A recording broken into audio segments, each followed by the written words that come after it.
Hello and welcome to the presentation Paper Trails in Iceland, taking hyperspectral images of watermarks in paper in Icelandic collections. We are three presenters today. I'm a postdoctoral fellow at the Árni Magnússon Institute for Icelandic Studies in Reykjavík. Vasarė Rastonis is the conservator at the Árni Magnússon Institute, and Robert Fuchs is Professor Emeritus at the University of Applied Sciences in Cologne. Andreas Herzog is our technical associate from the Fraunhofer Institute in Magdeburg, who took the actual images of watermarks, but unfortunately he is not able to be with us today. I will start this presentation with an introduction to the project Paper Trails, followed by Robert Fuchs, who will present the technical watermark imaging with a hyperspectral camera.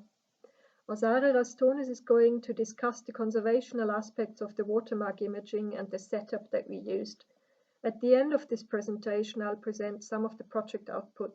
We aim to highlight our interdisciplinary approach by presenting aspects of engineering, paper conservation, and paper history. As you are already aware, Iceland has a very long and prolific manuscript culture. The bulk of the approximately 20,000 extant manuscripts is post-medieval and written on paper. However, no previous research has analyzed where the paper used for these manuscripts came from. And this is where the project Paper Trails, a material history of 16th and 17th century Icelandic books from paper production to library collection, comes into the picture.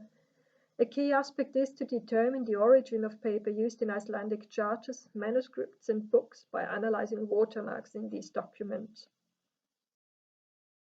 The three-year project is housed at the Árni Magnússon Institute for Icelandic Studies in Reykjavík and funded by the Icelandic Research Council (RANIS). The hyperspectral watermark imaging was funded by the Gerda-Henkel-Stiftung. Our most important collaboration is with the National and University Library of Iceland in Reykjavík. Other important cooperation partners are the Árni Magnússon Institute here in Copenhagen and the University of Applied Sciences in Cologne, as well as the Austrian Academy of Sciences in Vienna. The watermark images were added to one of the largest online watermark repositories, the Wasserzeichen Informationssystem, which is hosted by 6 German libraries and the Austrian Academy of Sciences. Its big advantage is that it hosts both watermarks from medieval and post-medieval paper. And it's also part of the online portal Memory of Paper, hosted by the Bernstein project under the auspices of the Austrian Academy.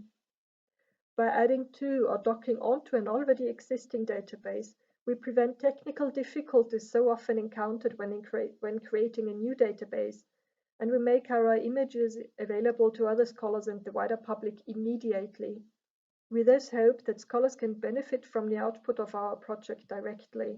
And this brings us to the next part, the hyperspectral watermark imaging presented by Robert Fuchs. Watermarks are created when paper is made. As early as 1282 in Bologna, the origin of the papers were marked by watermarks of the paper mills. The paper marks are only visible as bright characters when looking at the paper in transmitted light. They are created by applying a mark or lettering to the scooping sieve with wire, by sewing, wiring, or in more recent times by soldering or embossing. Thus, when the paper is scooped after the paper pulp has been applied, an imprint is made in the paper at these points. For instance, the paper is thinner at these points than around them. In the past, there were various techniques for documenting and making visible these important trademarks. In the case of well-defined watermarks, tracing on a light paper table, rubbing with a soft pencil on a piece of paper laid over it helped. This is only possible with three-dimensional watermarks in thick paper. To visualize flat watermarks in thin paper, different scientific techniques with X-rays, beta rays, and thermal rays have been used in recent times. But X-rays and beta rays are not available in libraries, and producing them only involves larger, non-transportable apparatus.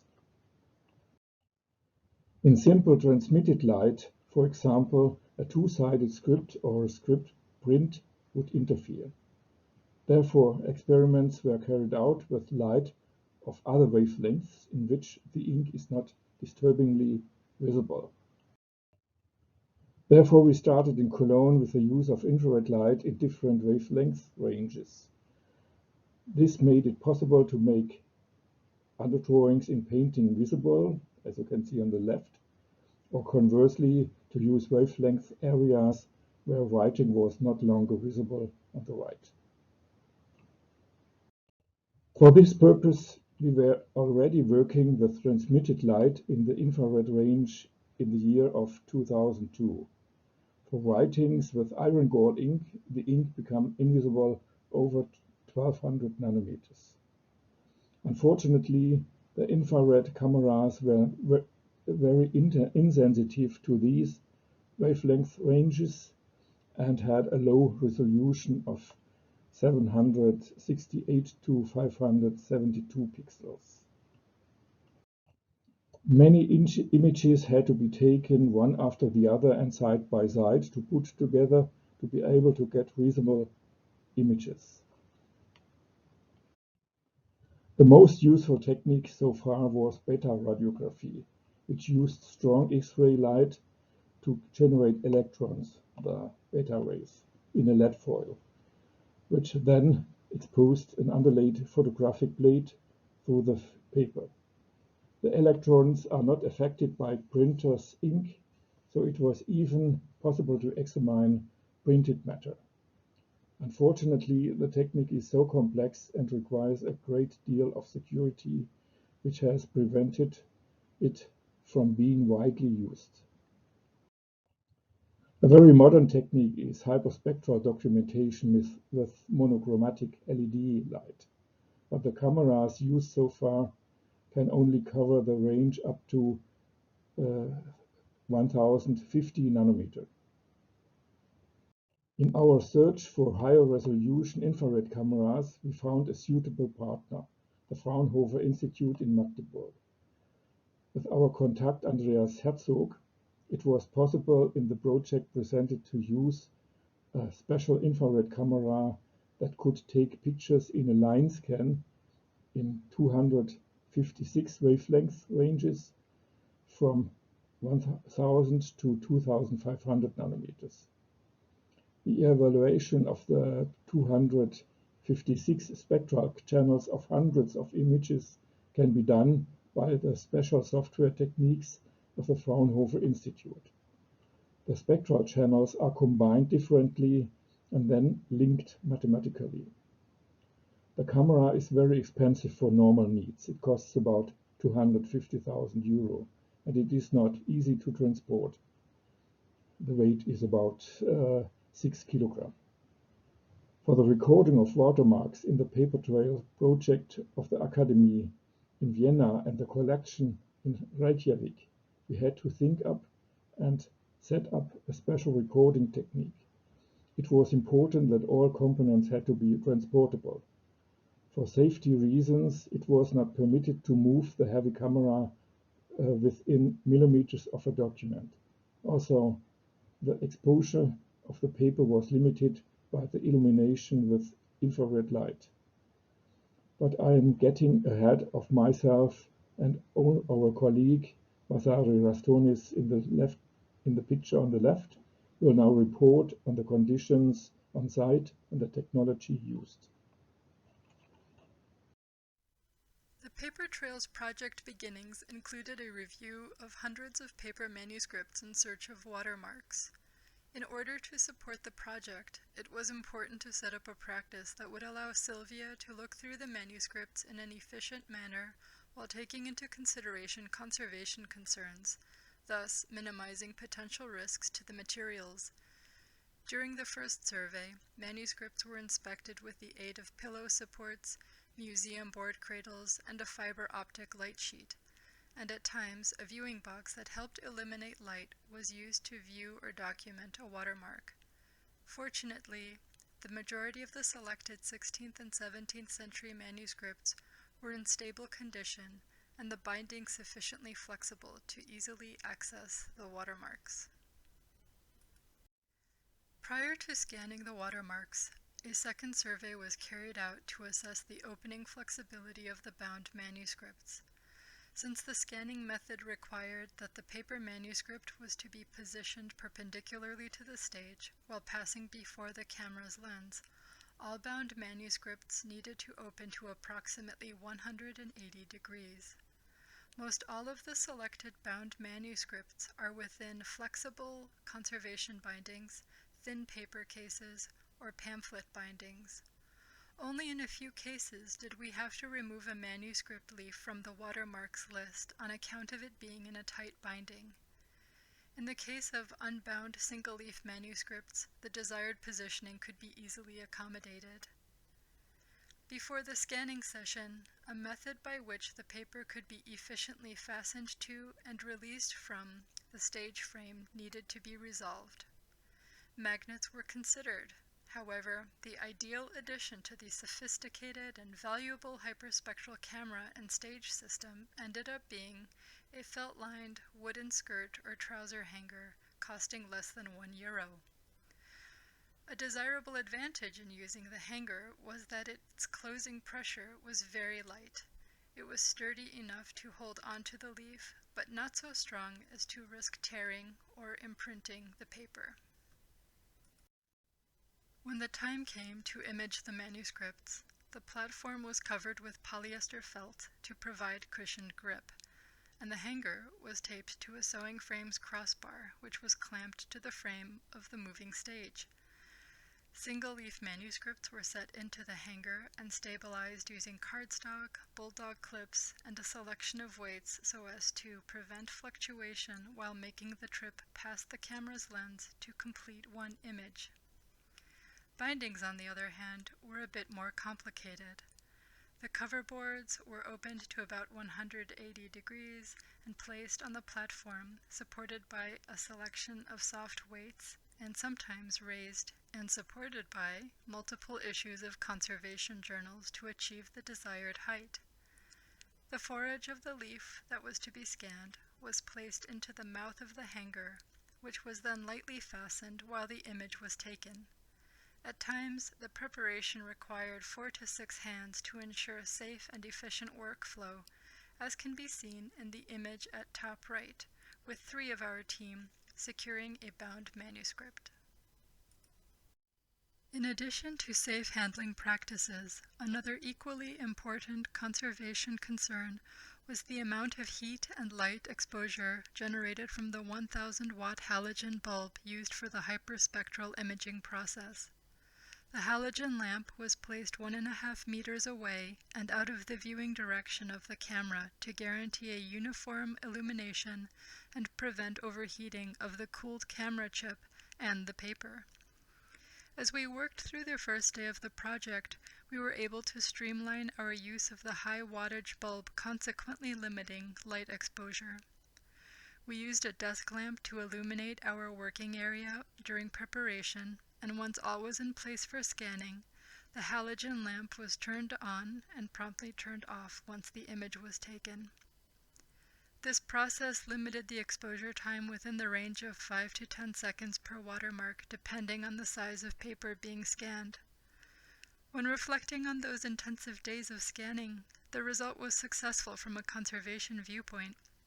With prior planning, clear communication, and a sense of humor, together we were able to carefully handle and methodically work through hundreds of manuscripts without incident to achieve one of the goals of the Paper Trails project.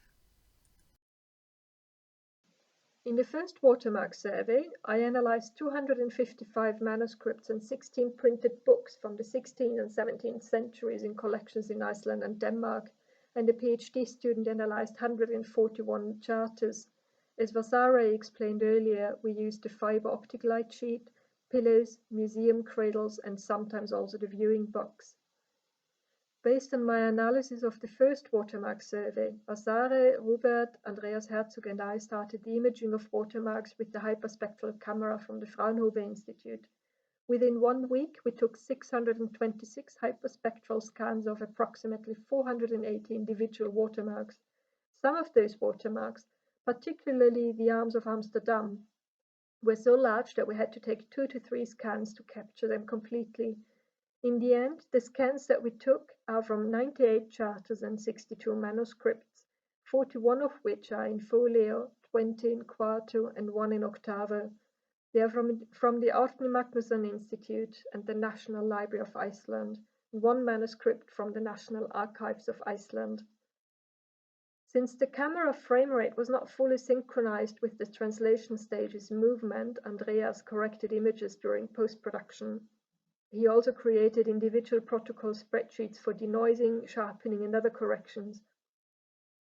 And he chose 4 of the 256 spectral bands in order to create a representative overview of the files. As I said, we took 626 scans, but each scan consists of 256 spectral bands or images, and 626 times 256 equals 160,250 single images. The samples that Andreas chose, 626 times 4, were much more manageable. Unfortunately, we had to abandon the scanning of watermarks in printed books because carbon ink does not become invisible in the spectral bandwidths that the hyperspectral camera provided. The ink with very densely printed text proved to be too much of a hindrance for getting clear scans. Best results with iron gall ink, however, were achieved around 1,600 to 2,000 nanometers, which is well above the bandwidth of average infrared light cameras, but was just in mid-range of our camera. After Andreas's post-production and my own Photoshop, I was able to add a total of 395 images to the online watermark database Wasserzeichen-online.de, where I'm currently comparing them to other already registered images in order to find identical or twin watermarks or variants.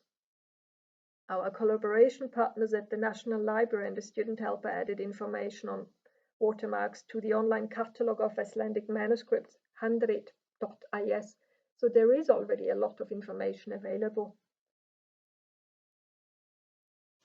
And to give you but one result of the hyperspectral watermark imaging in our project Paper Trails, the oldest extant paper document from Iceland is a land purchase contract written in Mörðuvellir in the north of Iceland in 1437.